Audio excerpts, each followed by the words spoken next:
Hi అండి అందరికీ. చూడండి, నేను మొన్న నర్సరీకి వెళ్ళాను కదా, ఇగో ములక్కాడ చెట్టు తెచ్చాను. ఈ ములక్కాడ చెట్లు ఎన్నో ఆయుర్వేదిక గుణాలు ఉంటాయండి. ఇది ఆకు, ఇది పప్పులో వేసుకోవచ్చండి, కారపొడిగా కూడా చేసుకోవచ్చు. ఈ ఆకును కరివేపాకు పొడి కారంలాగా కూడా చేసుకోవచ్చు అన్నమాట. చూడండి, పూత మీద ఉంది. ఇది తీసుకొచ్చాను నర్సరీ నుంచి.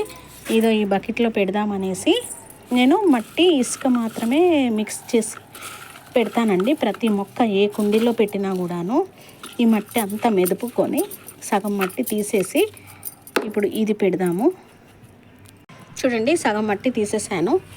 ఇప్పుడు ఇది మునక్కాయ చెట్టు పెట్టుకొని కొంచెము మట్టి ఇసుక యాడ్ చేసుకుందాము. ఇదండి ఇసుక, మళ్ళీ మట్టి పోసుకుందాం దీనిపైన.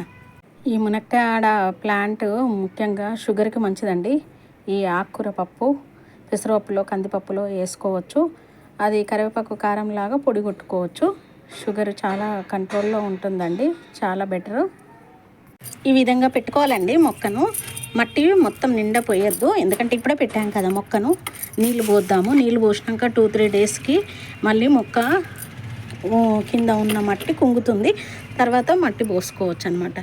ఓకేనండి, ఈ విధంగా ములక్కాయ మొక్క నేను నాటాను అనమాట. Save greenery. ఓకే అండి, థ్యాంక్ యూ.